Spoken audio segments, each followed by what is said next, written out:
হাত ধরে হচ্ছে সেই সন্ত্রাসীর নাম ডিসি মাসুদ। যে মাদক সিন্ডিকেট, যে মাদক কারবারি, তাদের গ্রেফতার কর। এই সরকার কয়দিন টিকতে পারবে তার কোনো গ্যারান্টি নাই। সর্বপ্রথম যার নেতৃত্বে বাংলাদেশে অন্তর্বর্তীকালীন সরকারের সময় হামলা হয়েছে, সেই লোকটার নাম, সেই সন্ত্রাসীর নাম ডিসি মাসুদ। তিনি ঢাকা বিশ্ববিদ্যালয়ের ভিতরে ঢুকে সেদিন ঢাকা বিশ্ববিদ্যালয়ের শিক্ষার্থীদের পিটিয়েছিলেন। তার কোনো বিচার এই তৎকালীন সরকারের তরফ থেকে হয় নাই। গত কয়েকদিন যাবৎ দেখছি মাদক বিরোধী অভিযান হচ্ছে। ভালো কথা, মাদক বিরোধী অভিযান হতেই পারে, কিন্তু এই শাহবাগ সহ আশেপাশে যে মাদক সিন্ডিকেট, যে মাদক কারবারি, তাদের গ্রেফতার করার পর এরকম সাংবাদিকদের নিয়ে ভিডিও করে ছাড়তে দেখেছেন ডিসি মাসুদকে? ছাড়ে না। আজকে যে অপরাধ, যে মানবাধিকার লঙ্ঘন এই মাসুদের হাত ধরে হচ্ছে, তার বিরুদ্ধে আমরা এখানে প্রতিবাদ জানাতে আসি নাই। আমরা বলতে এসেছি, আমরা এই যে সন্ত্রাসী মাসুদ, সেই মাসুদকে প্রতিরোধ করব এবং এই পুলিশের যে সন্ত্রাসী কর্মকাণ্ড, তার বিরুদ্ধে সারা দেশব্যাপী আমরা ছাত্র জনতাকে সাথে নিয়ে প্রতিরোধ গড়ে তুলব।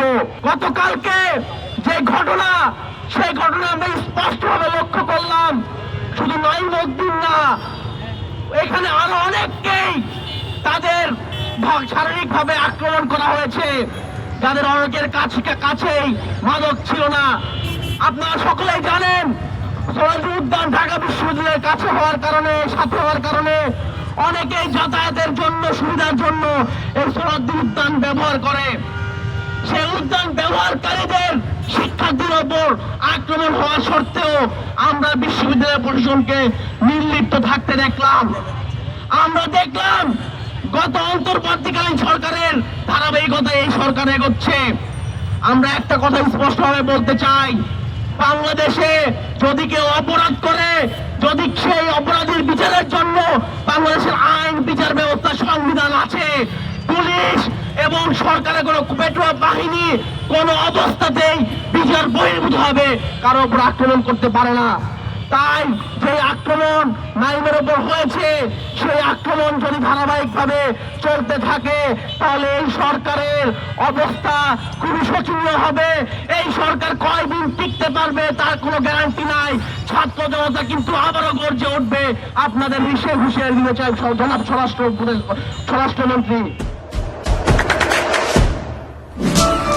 দেশে দেশে সবার সাথে দ্য নিউজ।